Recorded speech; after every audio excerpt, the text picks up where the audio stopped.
Olá, galerinha! Bem-vindos a mais uma aula de biologia. E hoje o assunto é fotossíntese e quimiossíntese. O que é a fotossíntese? Quais etapas ela possui? Quem faz fotossíntese? Então, isso é o assunto da aula de hoje. Pois bem, a fotossíntese ela é fundamental para os organismos autotróficos. Por quê? Através da fotossíntese, esses organismos fazem a produção do seu próprio alimento, que é a glicose. Então, eles precisam fazer fotossíntese. E na fotossíntese, como já foi falado para vocês, na fotossíntese é necessário alguns reagentes para formar um certo produto. Porque ocorre uma reação química, né? A fotossíntese é um processo químico que ocorre dentro das plantas e dentro de algas também que fazem a fotossíntese. Então, como é que ocorre? A planta inicialmente vai pegar da atmosfera gás carbônico, água e energia do sol. E, em consequência disso, produz glicose, que é o seu alimento, tá? A água também é produzida no processo e libera na atmosfera oxigênio. Pois é. E aqui no quadro atrás de mim aqui, ó, eu coloquei a reação que é a principal reação da fotossíntese. E é uma reação que ela já está de forma balanceada, que vocês também podem acompanhar no livro de vocês. Aqui eu logo coloquei, ó, 6 moléculas de gás carbônico mais 12 moléculas de água formarão, tá? Glicose mais 6 moléculas de água mais 6 moléculas de oxigênio. Eu coloquei aqui, ó, o número de molécula em vermelho porque quando a gente faz um balanceamento químico, esses números eles precisam estar iguais. O que é um balanceamento? A mesma quantidade de, por exemplo, de carbono que eu tenho nos reagentes é a mesma quantidade de carbono que eu tenho que ter nos produtos. O reagente não some, as moléculas não somem, elas se transformam. Você já deve ter ouvido falar nisso. Na vida nada se cria, tudo se transforma. Então, se eu tenho um reagente, no final, no produto, eu tenho que ter a mesma quantidade daquele reagente que foi utilizado. Então, esse aqui é o exemplo de reação da fotossíntese, que vocês vão encontrar no livro de vocês. Muitas vezes essa reação da fotossíntese ela é colocada de forma desbalanceada, mas não é uma forma correta de se representar. A forma correta realmente é ela balanceada, contendo esses números logo à frente de cada molécula, que é utilizada então no processo de fotossíntese. Outra coisa que é importante falar para vocês sobre a fotossíntese é que a fotossíntese ela só ocorre devido aos cloroplastos que existem então nas plantas, que no caso das plantas elas são seres eucariontes, tá? Então ocorre nos cloroplastos. E o cloroplasto tem um pigmento essencial para isso, que é a clorofila. É ela que consegue captar os comprimentos de ondas que vem do Sol, que é a luz branca. A luz do Sol, que a gente chama de luz branca, ela tem todas as cores, que são aquelas cores que vocês veem no arco-íris, tá? Aquilo são comprimentos de ondas, que os nossos olhos conseguem enxergar através de cores, tá bem? Então, a clorofila ela é essencial nessa parte de captação dessa energia do Sol, desses comprimentos de onda. Então, outra coisa também, a clorofila, ela consegue captar, né, absorver alguns comprimentos de ondas específicos. Ela não consegue absorver todos os comprimentos de ondas. Ela consegue absorver, então, aí, alguns comprimentos de onda, como vermelho, laranja, azul, violeta, mas ela não consegue absorver a cor verde. Ela simplesmente reflete a cor verde. Por isso que a maioria das plantas que a gente tem são de cor verde. Porque a planta, ela pega a luz do sol, ou seja, ela absorve várias cores, laranja, violeta, amarelo, mas ela reflete, principalmente ela reflete a cor verde, ela não absorve a cor verde, ela reflete. Então, se ela reflete, chega aos nossos olhos com a cor verde. Por isso nós enxergamos as plantas, a maioria das plantas de cor verde. Mas não significa realmente que ela é da cor verde, mas ela reflete a cor verde. E aí a gente enxerga a cor verde. Isso, né, nada mais é do que ótica. Isso vocês vão estudar em física, né? Que é essas questões de difração, essa questão de comprimento de onda. Mas as plantas, na questão da clorofila, funcionam assim, com essa absorção de comprimento de onda. Ok? Nos procariontes, pessoal, a fotossíntese ela ocorre num conjunto de membranas no próprio citosol, no próprio citoplasma, tá? Diferente dos seres eucariontes, que ocorre dentro dos cloroplastos, tá? E que eu acabei de falar para você que a gente tem esse pigmento aí chamado de clorofila, que é essencial na absorção dos comprimentos de ondas da luz. O que eu gostaria de falar também que é importante são as etapas da fotossíntese. A fotossíntese tem duas etapas. A gente chama de fase clara, que é a etapa fotoquímica, e fase escura, que é a etapa química, tá? E para isso, eu até coloquei um esquema pequenininho aqui para me lembrar para falar para vocês, porque realmente é uma coisa que tem assim, uma série de reações químicas que acontece, tá? A fase clara, que é a fase que a gente chama de fotoquímica, ocorre nas tilacoides do cloroplasto, tá bem, pessoal? E ela é totalmente dependente da luz, por isso é a fase clara, tá? Então eu tenho a luz e eu vou precisar também de água, tá, pessoal? Então, nessa etapa, eu tenho aí a luz, né, a absorção da luz, e essa luz ela vai ser armazenada em moléculas de ATP, tá, pessoal? Ó, aqui, ó, moléculas de ATP. E nesse processo ocorre a redução de certas moléculas, como, por exemplo, o NADP+, tá? Ela vai reduzir a NADPH, que isso aqui vai ser utilizado na etapa escura, tá, pessoal? Nessa etapa, então, eu tenho aí a utilização da água, a quebra dessa água em oxigênio e hidrogênios, né? A água é H2O, então eu vou ter a quebra dessa água formando hidrogênios e oxigênios. O oxigênio vai ser liberado pela planta, que vocês sabem que, né, no processo de fotossíntese ocorre a liberação de oxigênio. E o hidrogênio vai ser utilizado na fase escura.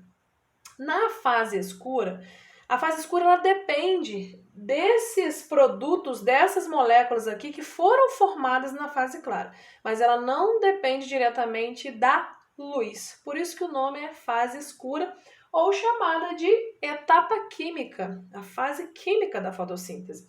E ela, diferente da fase fotoquímica, ela ocorre no estroma, tá? Dos cloroplastos. Então, o que ocorre? Lá no estroma, né, proveniente da fase clara, já vai ter o ATP e o NADPH, tá bem? Esse ATP, que é a energia está armazenada ali, vai ser utilizada, gente, para quebrar aqui, pegar o gás carbônico e fazer o gás carbônico se transformar aqui em glicídios, né? Aqui, ó, meu dedinho tá aqui, ó, em glicídios, que é a glicose, né? Que é o alimento realmente da planta. Então, essa fase ela é chamada de fixação de carbono, porque na quebra desse gás carbônico aqui, desse CO2, o carbono ele é fixado, tá? Formando então esses glicídios. O que acontece então de muito importante nessa fase escura? De molécula inorgânica passa então, ocorre a transformação gerando moléculas que a gente chama de molécula orgânica, que vai ser a formação desses glicídios, tá, pessoal?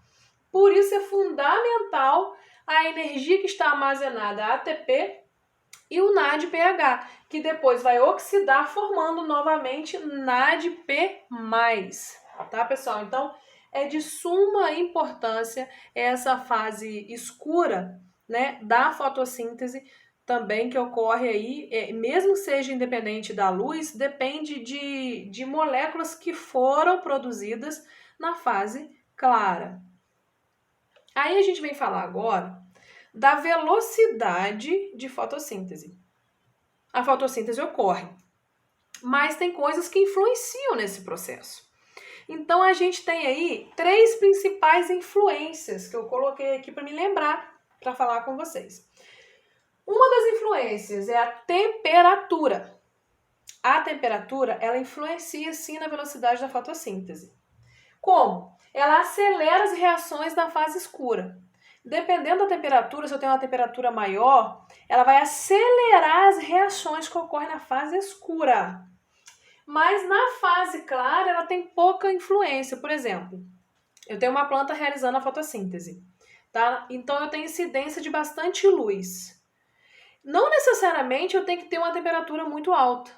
Se eu tenho incidência de luz, a fotossíntese vai estar acontecendo, independente da temperatura. Agora, se eu tenho pouca incidência de luz, a temperatura ela tende também a baixar. Então, assim, é diretamente proporcional. Então, a temperatura não influencia muito na fase clara. O que influencia é, no caso, a luz na fase clara, mas influencia sim na fase escura, tá? Falando então de luz é um dos fatores também que influenciam a fotossíntese, a velocidade da fotossíntese. A luz, né, ocorre a produção aí de O2 e com a incidência de luz, a produção de oxigênio vai crescer. Quanto mais luz eu tenho entrando, né, energia entrando, maior será a produção de oxigênio pela planta na fotossíntese. Mas eu tenho fatores limitantes. Se eu tiver muito oxigênio, mas eu tiver, por exemplo, pouca água, a fotossíntese não vai ocorrer de forma máxima, porque está faltando água. E eu preciso de água para ocorrer a fotossíntese, tá? Então, depende de outros fatores que podem limitar.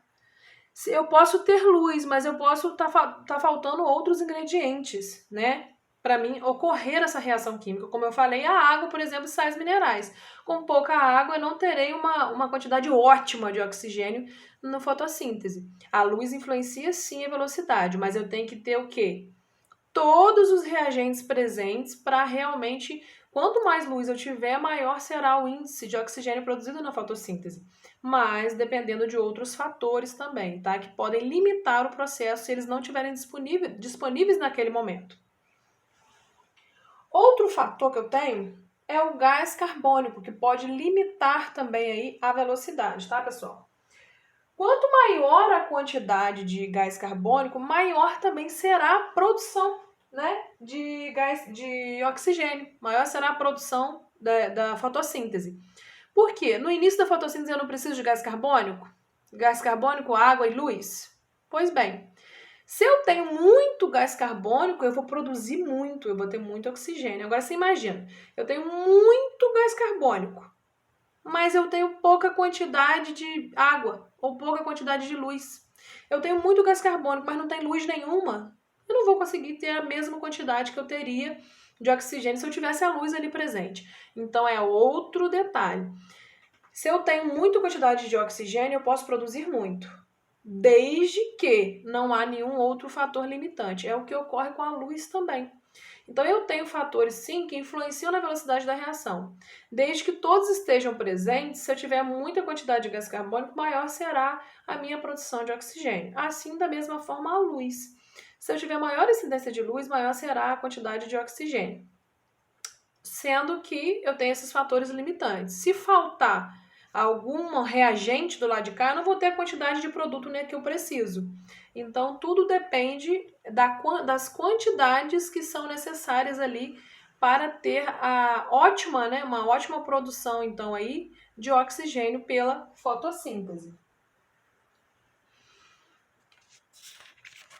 Deixa eu ver se tem mais algum assunto. Sim. Então, como eu falei da fotossíntese, dessas influências, né, de velocidade dessa reação, faltou eu falar sobre a quimiossíntese, né? A quimiossíntese, geralmente, ela é feita por bactérias, tá, pessoal? Que vivem no solo. Essas bactérias ajudam na reciclagem aí da matéria, tá? Essas bactérias, elas conseguem sintetizar matéria orgânica sem a necessidade de luz, tá? Então, elas, através de compostos inorgânicos, elas fazem a produção de compostos orgânicos, sem a necessidade de luz. E esse processo, ele é chamado de quimiossíntese, tá? Então, ela produz esses açúcares até para o seu sustento, né? O sustento da bactéria. E não é através de fotossíntese, porque na fotossíntese, o nome já diz, foto, precisa de luz. Na quimiossíntese ocorrem várias reações químicas, mas independente de luz. E são algumas bactérias que fazem isso. E elas são muito importantes, tá, pessoal? Porque a energia liberada nesses processos, ela é usada por essas bactérias para fazer os compostos orgânicos e ao mesmo tempo promovem a reciclagem de nitrogênio dos organismos que foram mortos. Se eu tenho organismos mortos, elas fazem a reciclagem aí desse nitrogênio. Então elas são muito importantes na reciclagem da matéria orgânica e fazem o que a gente chama de quimiossíntese e não a fotossíntese. Eu espero que vocês tenham entendido e gostado da aula de hoje, tá bem? Um abraço!